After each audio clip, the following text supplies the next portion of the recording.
Welcome to Inspiration and Transformation from the Banks of the Ganga with Sadhvi Bhagawati Saraswati, an American sannyasi living at the Parmarth Niketan ashram in Rishikesh, India. Sadhvi is president of the Divine Shakti Foundation, a charitable organization bringing education, vocational training, upliftment, and empowerment programs to women and children.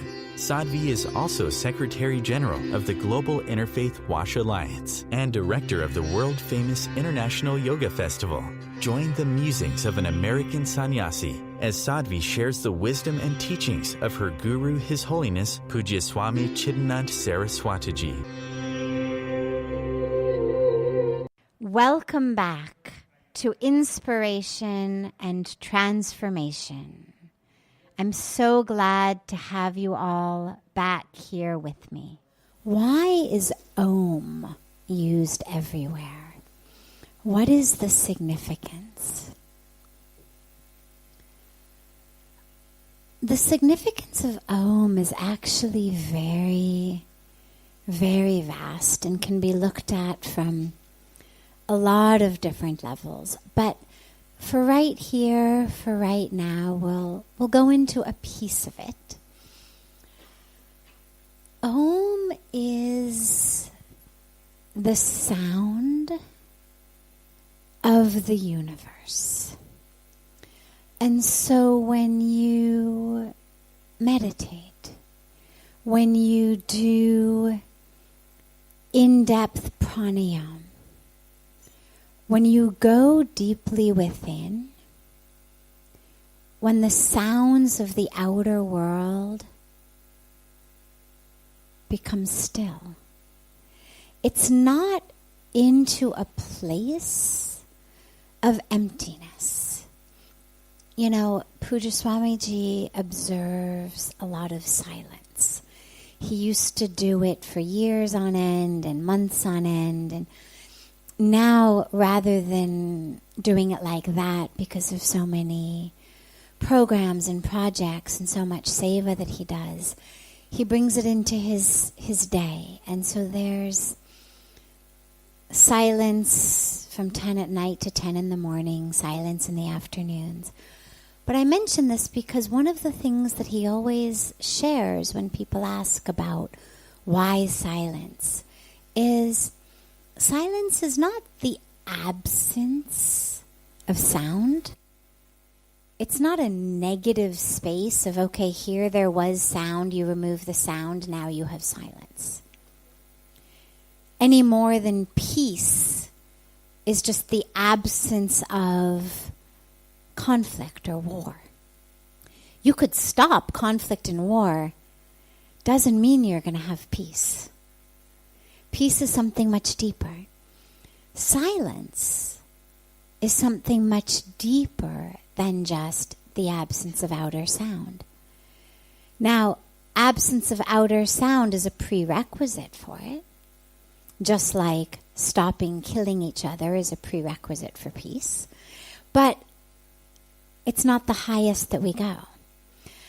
And when you stop the outer sounds,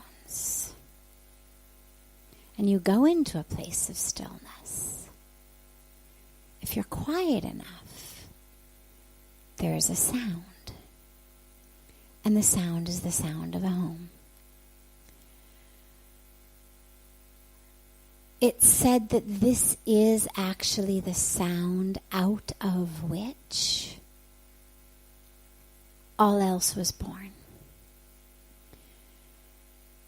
And in fact, when you look at because it's not, we write it frequently O-M, but it's actually A-U-M. It's actually A-U-M. It's actually three separate sounds. And those three sounds are referred to actually as the three elements of the divine. So we have the creator, we have the sustainer, we have the dissolver, destroyer. And that those three elements include the three aspects of the divine. And so in the sound of Om, is the presence of all three elements of the divine. In the A, U, M, you have G-O-D, generator, operator, dissolver, or destroyer. So this is the base for it, but it also is just a very auspicious and beautiful sound for people. See, within the Hindu tradition, there's an almost infinite number of different paths and lineages. And so you'll find people worshiping the divine in the form of Krishna, and people worshiping the divine in the form of Shiva, and people worshiping the divine in the form of the Divine Mother, and on into many, many different possibilities. But there's also lineages where they don't worship the divine in form at all. Still within the Hindu or Sanatan Dharma traditions. And in many of them, what they worship is Om. Not a symbol as God. It's not just a symbol of Om instead of an image of Krishna or instead of an image of Shiva or Ram, but it's a nameless, formless, divine presence, much more like something you would find in a Judeo-Christian tradition, and yet, in that it doesn't take form, in that puja is not done to it, there's no idols, and that divine is worshipped through the symbol of the sound. As I've mentioned in here frequently, the Hindu tradition is the only tradition I know of that actually has an entire scripture dedicated to sound.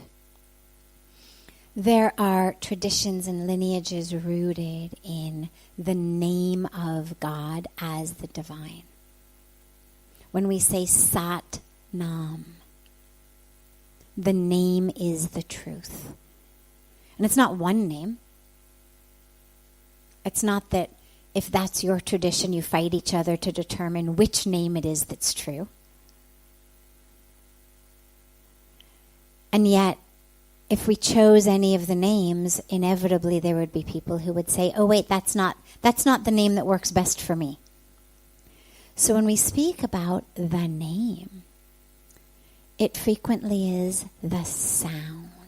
We use the word name, but it actually is more the sound. The sound is truth. And so Om is that embodiment of the sound, which is truth.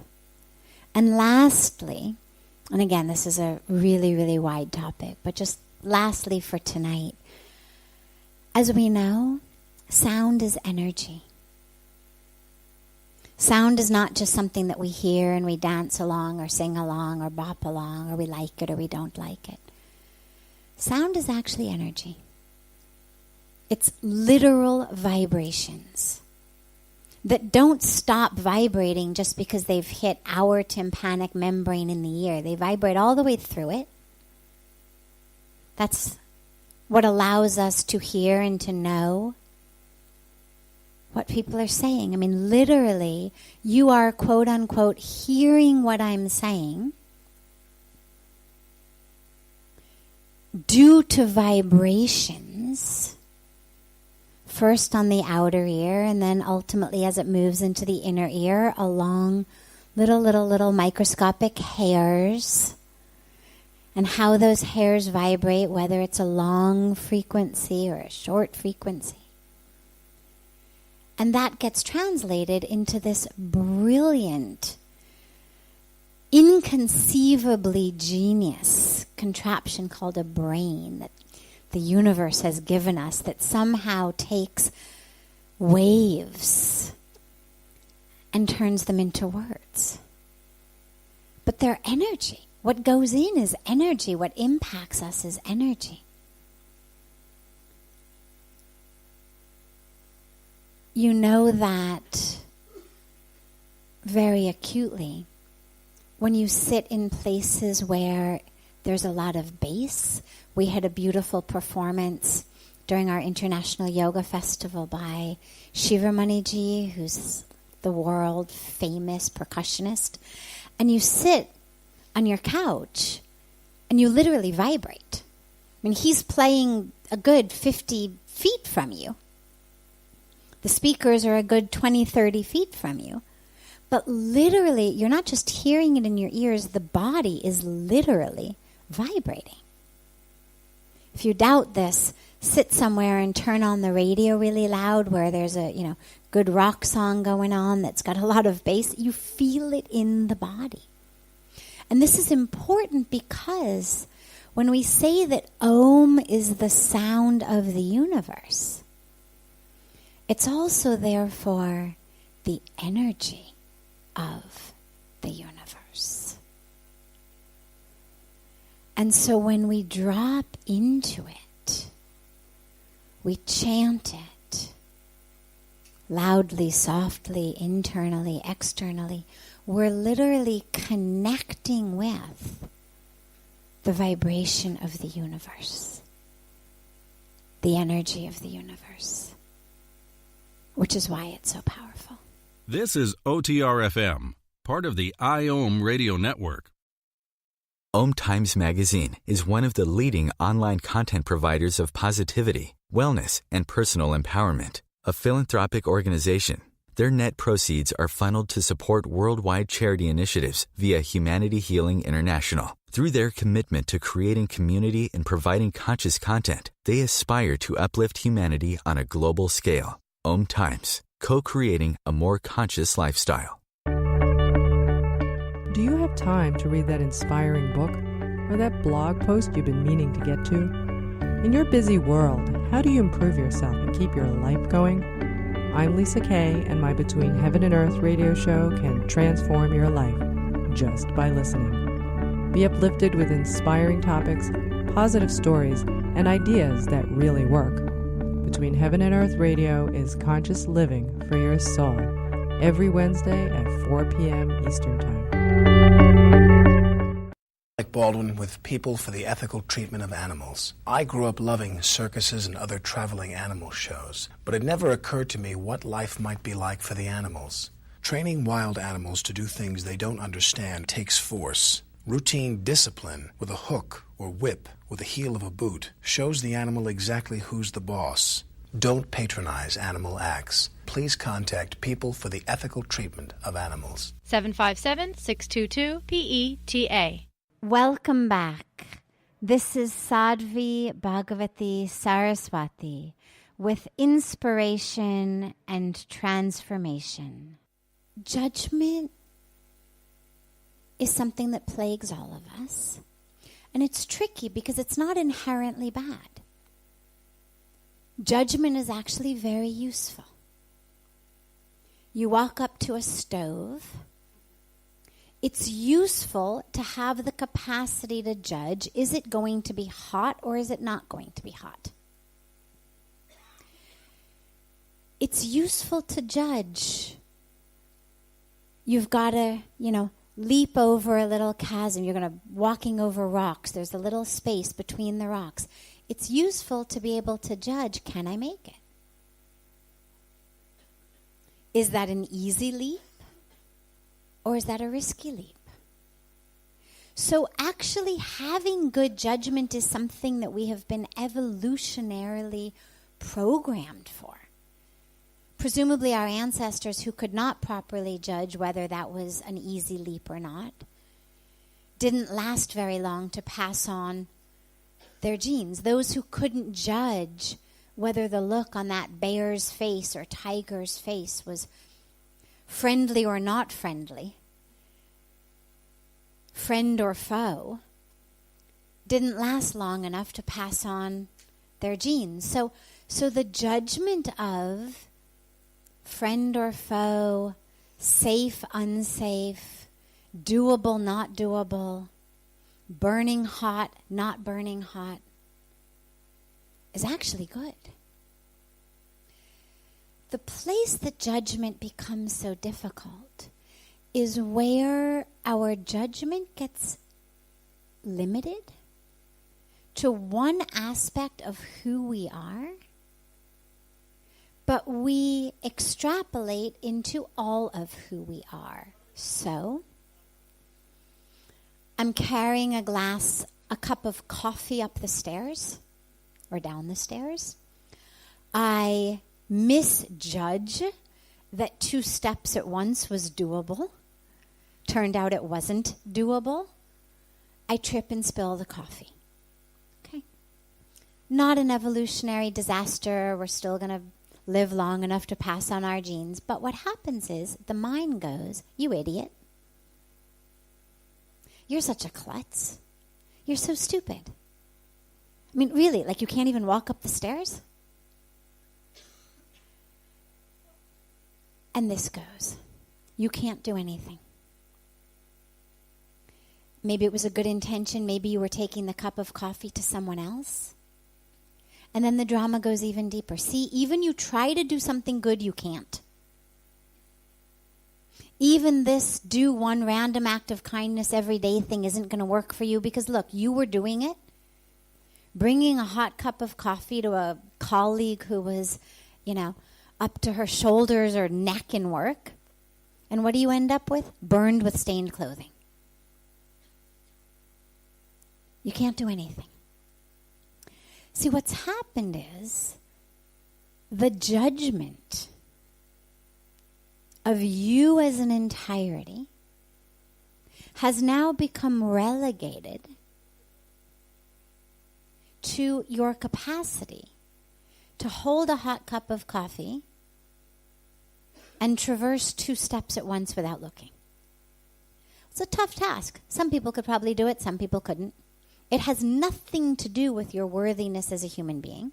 It has nothing to do with the importance of serving others and being kind. It just ends up hurting us. And so this is where judgment becomes something that we have to really work with. But not in a all judgment is bad. Common sense is very useful. Discrimination is very useful. Truth, not truth. And that's just a form of judgment. Truth, not truth. Healthy, not healthy. Light, dark. Safe, not safe. But when judgment is turned inward first, and then we'll look at outward, it becomes a disease. And this is what we have to work with. And it's just a pattern. It's a habit. And the good thing is, like any habit, it can be changed. The first thing is to see it. Because almost all of these mind games dissipate the minute you look at them. Jealousy. Wow. Welcome to tea. Haven't seen you in a while.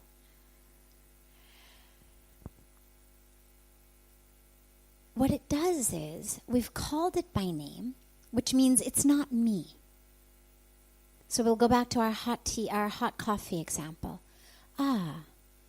Internal judgment. Wow, all right, I almost made it 2 hours without your presence. Okay, judgment, here we are. You call it by its name. You see it. You don't berate it. You don't judge it. Because then, of course, you just wind yourself even deeper. There I am judging myself again. God, I can't even do the spiritual thing right. Forget carrying coffee up 2 cups of stairs. Can't do anything. So it just becomes yet another excuse to berate ourselves. Wandering mind. Can't even meditate. Knew I was a useless banker, but really I can't even meditate either. So you just call it by name. Okay. Judgment.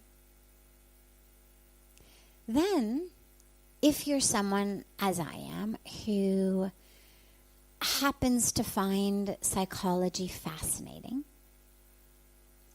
not as a black hole into which we get and spin around for eternity and never get out, but simply as a path to shed some light on some of why we are like we are, you may want to look at, and if not in that moment, at other times, you may want to look at, all right, where did that come from? Clearly, I'm not a worthless human being for spilling a cup of coffee. Where did that come from? And the reason that I recommend that is, if we know where it came from, it also dissipates it. Because that voice comes in like it's the voice of the universe. Really, I mean, all of those voices, they come in like this just booming voice of God. You are the worthless one. And if we can identify it, yeah, I remember. My mom, my dad, my uncle, my teacher, my brother, whatever it was. It gives it that context that makes it no longer the booming voice of the universe. And you just change your habit. So I've looked at it, I've named it, which in that moment has dissipated its power. B, at some time in my life, I may be interested in going in psychologically into why I have that. Again, it helps dissipate it.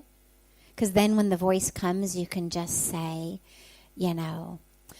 Mrs. Smith, it was really difficult to be in your 4th grade class. I'm no longer in your 4th grade class, and I'm not going to allow your voice to continue to stay in my mind for the rest of my life. I wish you well in your retirement.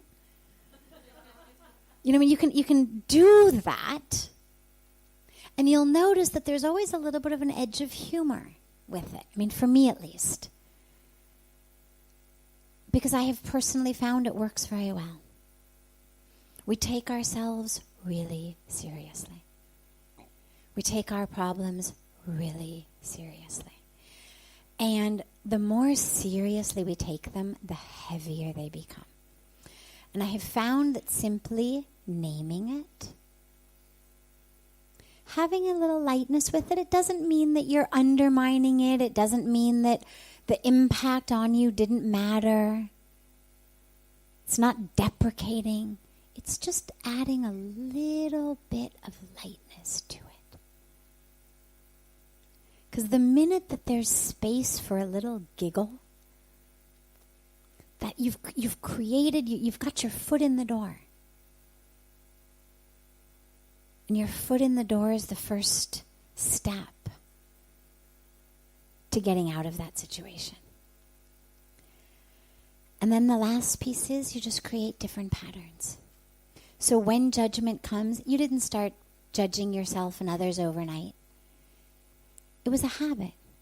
Maybe your parents, maybe that was what you listened to every time you went out with your parents. In the car on the way there, in the car on the way back, all you heard them doing was judging others. My God, did you see what she was wearing? Did you see what he was wearing? Did you see how many pakoras he ate? My God, I mean, We pick it up. Who does he think he is? Who does she think he is? What is she doing with him? My God, he must have a lot of money or something because, this type of negative nonsense is what fills up the space in a lot of cars, a lot of dining tables, a lot of tea rooms. And when we're young and really impressionable, these are the patterns that get laid in our brain. We judge. We criticize. And of course, we learn to do it to ourselves first.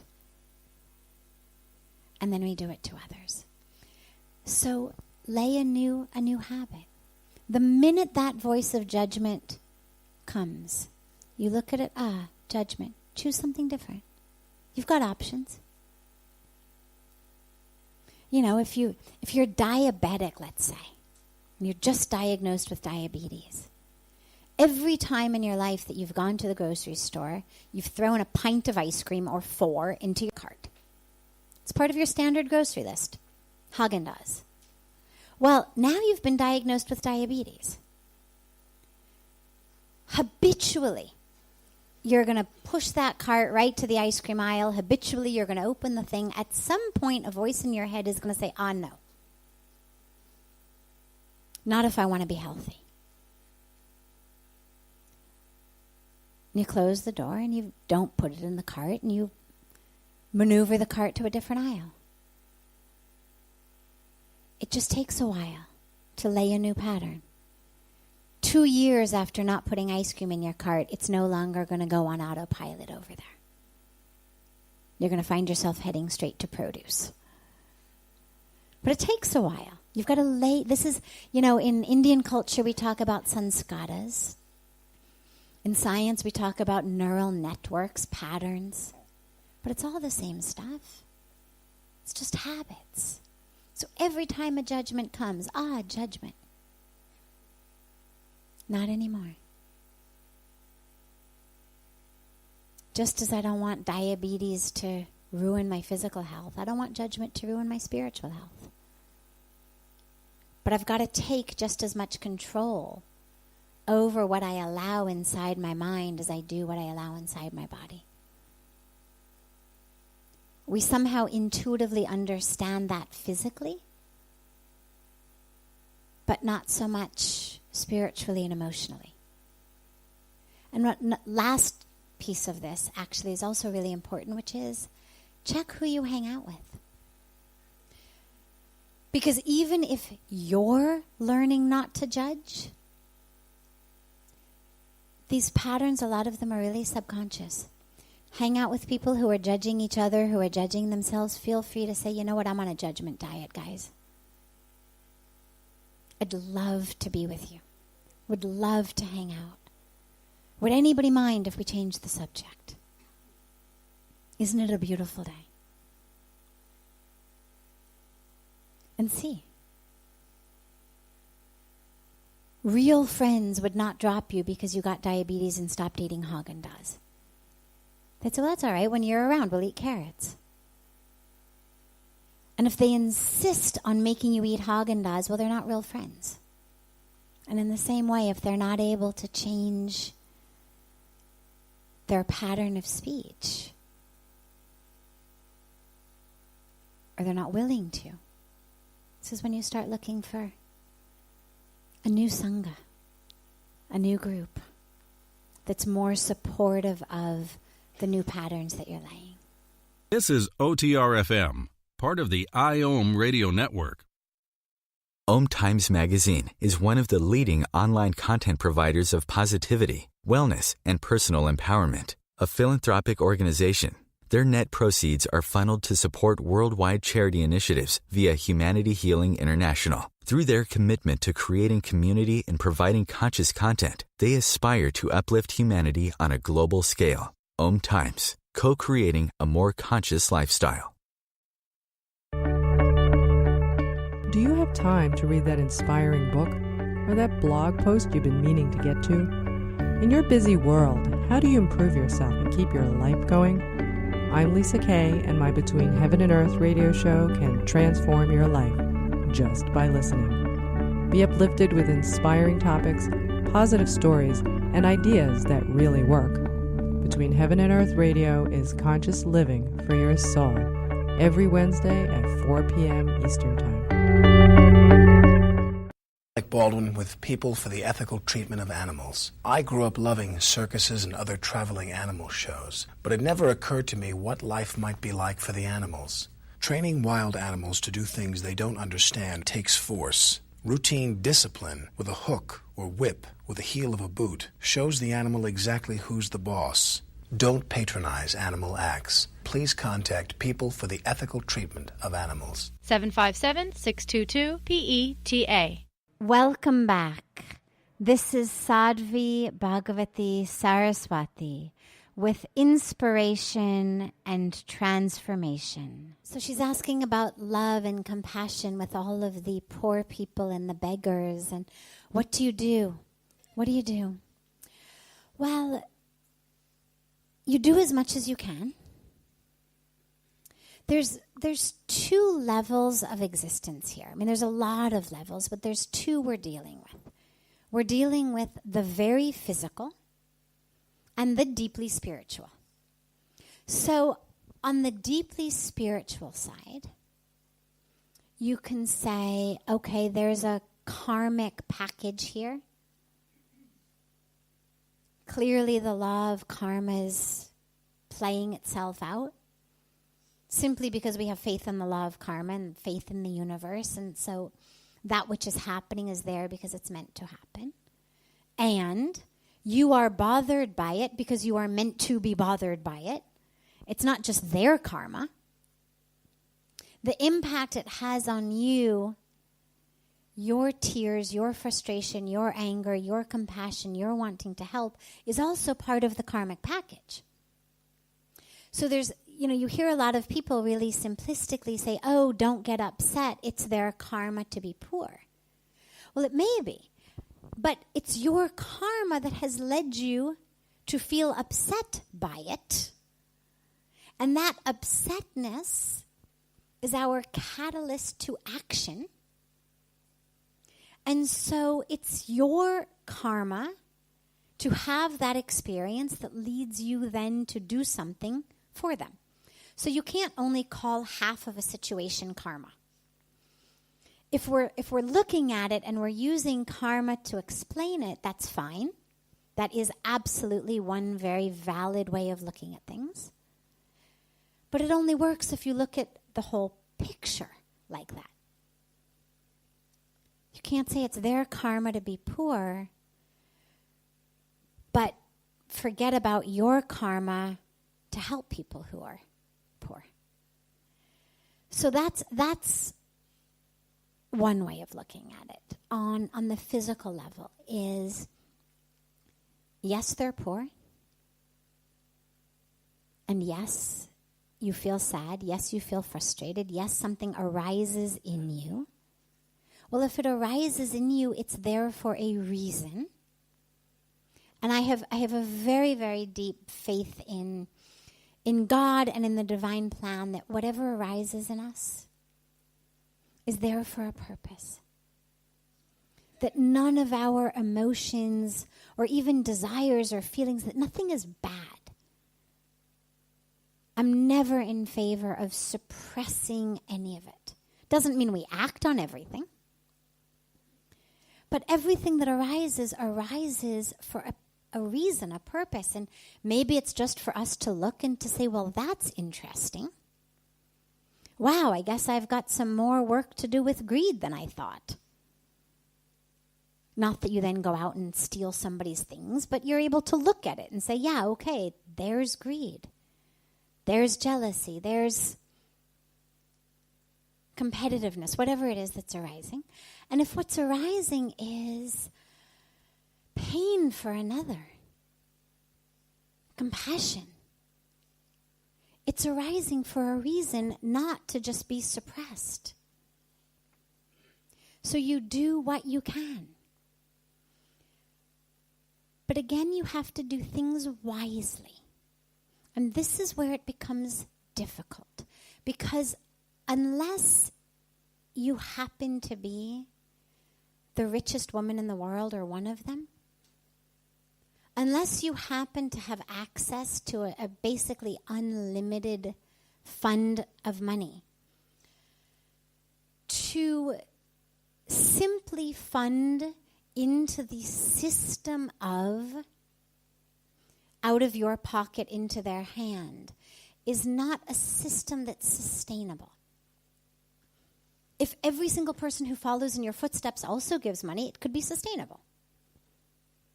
I mean, one way to look at it is, well, if everybody just gave them money, then yeah, it absolutely could be sustainable forever. But since we know everybody doesn't, the question becomes, if this is what I have, if these are my resources, how can I best use them to help these people and so many people like them? And that answer is different for different people.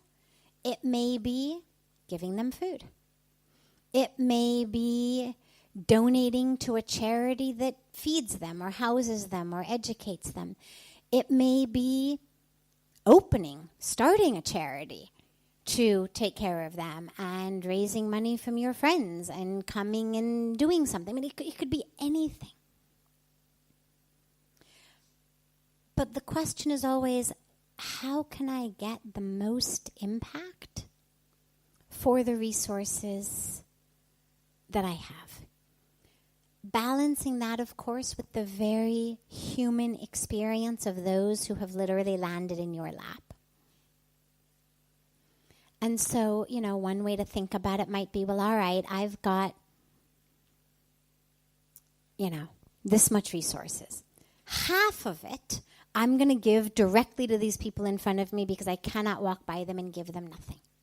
So I'm going to take half of what my total resources are and split it amongst these people, or help one day, help another day. And I'm going to take the other half of my resources and use it toward a more long-term project, whether something that you're personally doing, something another organization is doing, but you're eating the apples on a tree and planting seeds at the same time.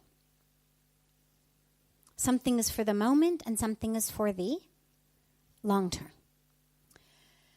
But the other level of it, when you talk about giving them Reiki, the other level of it is spiritual. Well, if you don't have money to give them, what can you give them? Well, love, of course. When I was sharing this recently in Delhi, when you drive down the road at the stoplights, very, very frequently children will come up to the windows, and I used to give them money until someone explained to me that A, it's all a mafia, so the kids don't get to keep anything anyway, and B, what you see is the minute you put in one kid's hand, out of nowhere, another huge group of kids come right when the light turns green, and you're going to get someone run over one day. And so I stopped giving to them on the streets. But for me, what I realized is I cannot pretend they don't exist. And so when they bang on the windows, I will not let myself look away. I literally force myself, and it's not easy, I literally force myself to look in their eyes. At least to see them. To try to connect with a humanity. Because if it is a mafia, and if, as it turns out, they are actually being fed so that they can come out every day and, do this job, well, that's still a really bad situation. I mean, you would be hard-pressed to say which is worse, being hungry enough to actually have to beg, or being a child in a mafia being forced to beg. In either case, they're in a dire situation. But in the second case, being seen as a human is actually something you can give them. And so I do that. And I do it for myself. Because the last thing that I want living in India is to develop an ability to turn my head away from someone who needs help. It becomes very easy to do, and I don't want to develop that ability. Doesn't mean I'm going to put money in everybody's hands, but I do not want to learn how to look away. So at the bare minimum, see them. If you can send them Reiki, send them love, send them healing, sure.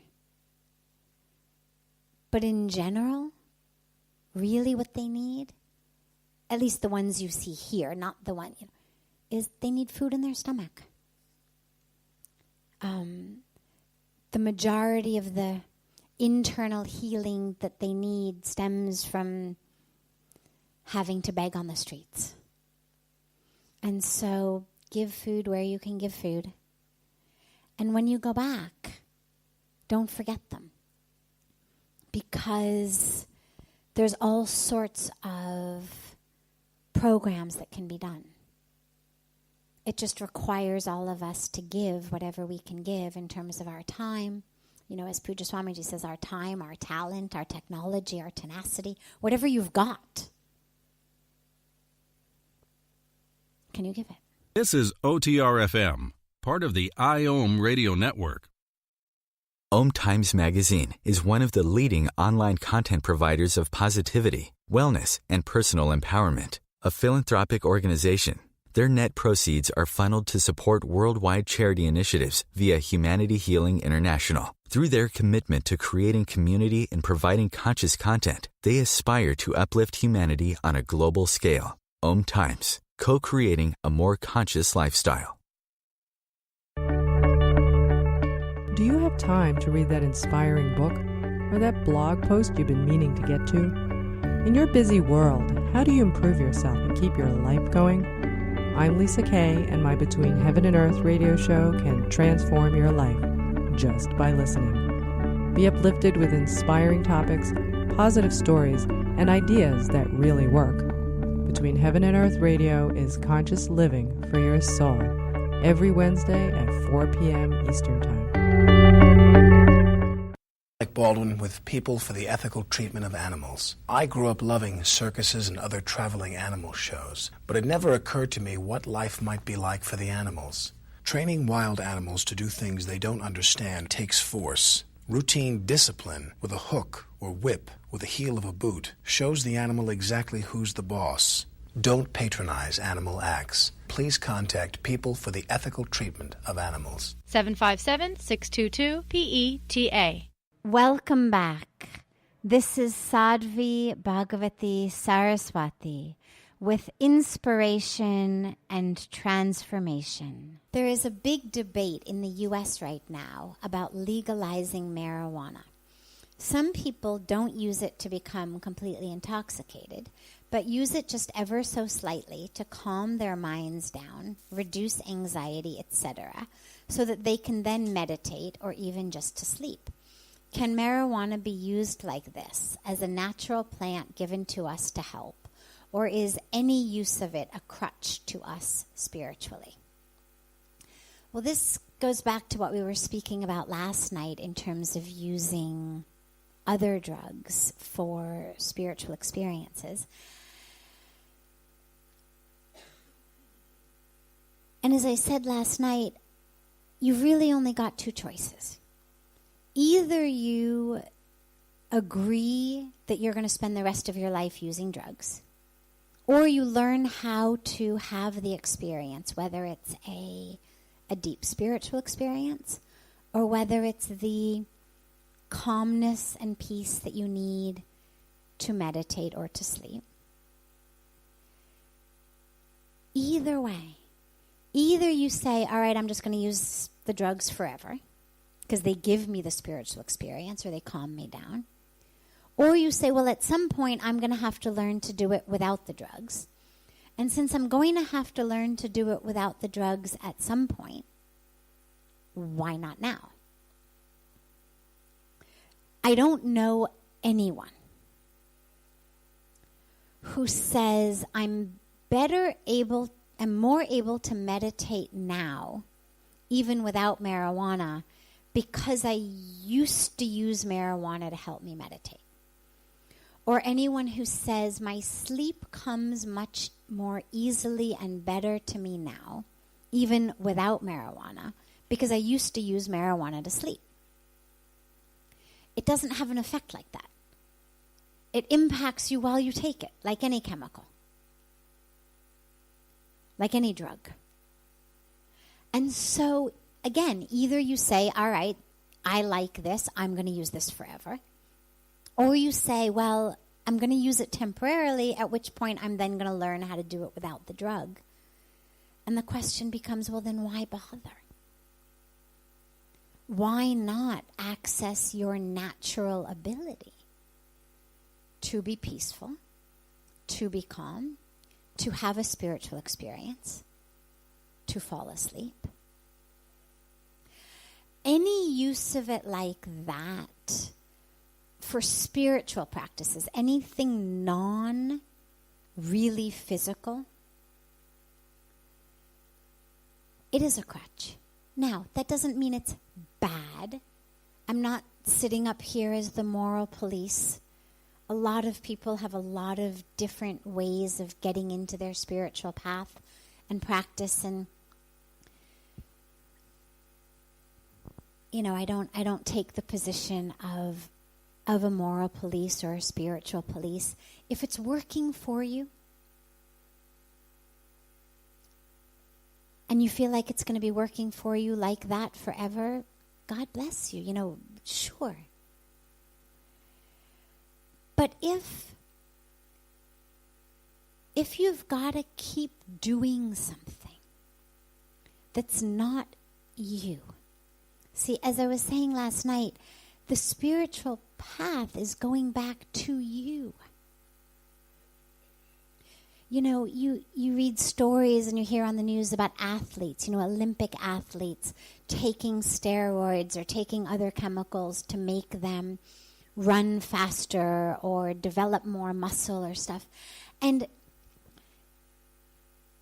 because humans in general don't run that fast. I mean, that's why they're Olympic athletes. Humans in general are not that percentage muscle mass. And so it doesn't surprise me that they decide, well, I'm going to need a little bit of chemical help. It's against the law. It's against the rules. When they get found out, they get kicked out. But it doesn't surprise me that it would occur to them, God, I can't make the 3-minute mile on my own. But there's this chemical that when I take it, I come close. Okay. If my single goal is to run that fast at any cost, okay.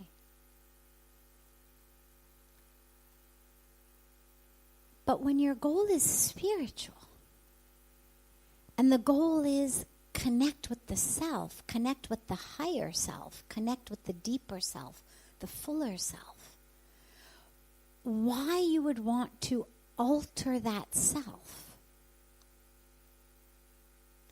in order to connect with it. It doesn't work. Yeah, it makes you calm. It's a central nervous system depressant.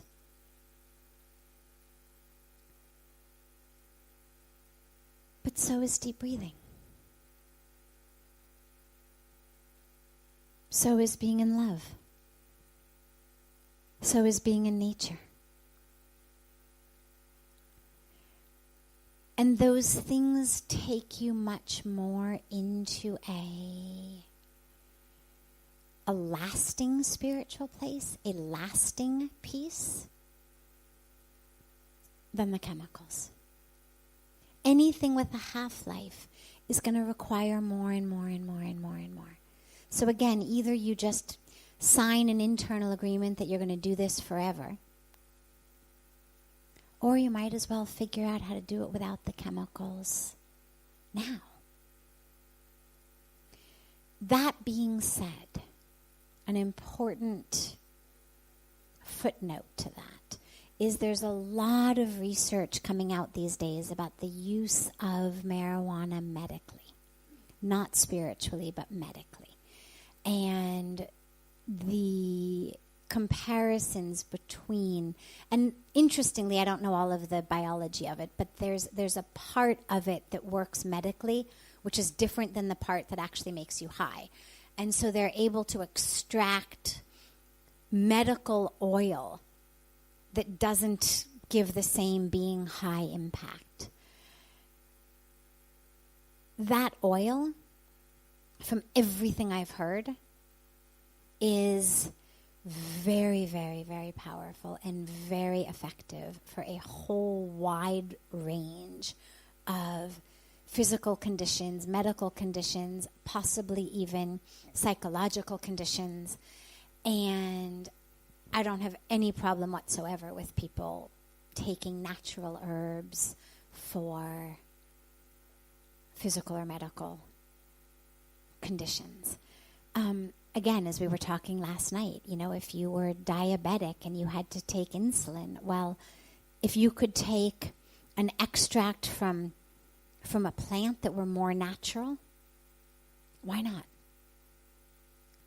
If you're suffering excruciating pain from cancer, from a wide variety of other ailments, and instead of taking medicine that ruins your kidneys and ruins your liver and has a whole host of other side effects, you can take an extract from this plant, why not?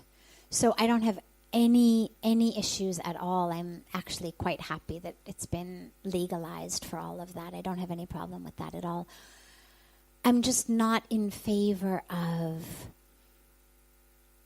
utilizing any sort of chemical assistance for spiritual experience, because it just becomes too easy to always need it. Or chemical assistance for what really should be our natural state, peace. And yeah, we get angry sometimes, and that's okay. And we get sad sometimes, and that's okay. And we get frustrated sometimes, and that's okay. But what happens is when we develop a chemical crutch, then it becomes so easy, because being angry doesn't feel good. Being sad doesn't feel good. Being frustrated doesn't feel good. And if I know that there's this chemical that I can smoke or eat or swallow, however I'm taking it, that suddenly makes me not angry, that suddenly makes me not frustrated, not sad, I'm much less likely to work with myself psychologically about why am I feeling angry? Why am I feeling sad? Why am I feeling frustrated? And if I don't work with it, what that means is it's just going to keep happening, which means I'm just going to have to keep getting high. And this is how addictions are built.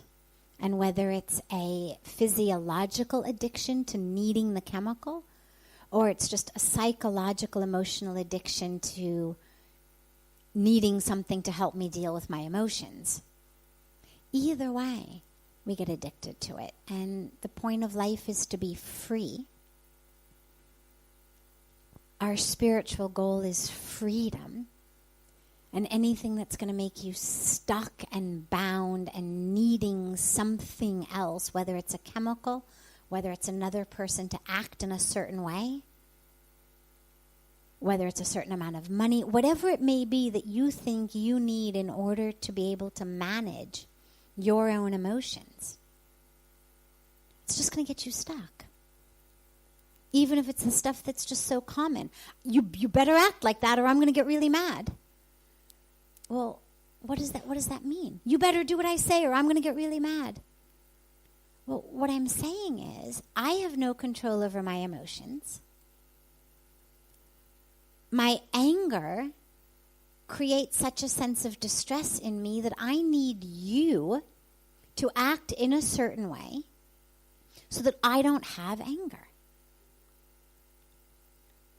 Well, that's not a very free way to live. That ensures I can only live with people, live near people, interact with people who act in ways that don't make me angry. And the whole point is to be free. So anything that's teaching us anything other than to be free is something I would shy away from and avoid, because ultimately you're going to have to dig in. And so you might as well just start. This brings to a close this hour of inspiration and transformation. Thank you so much for joining me. I'm so glad to be together with you all each week. And I look forward to being together again next Thursday, same time, on OMTimes Radio.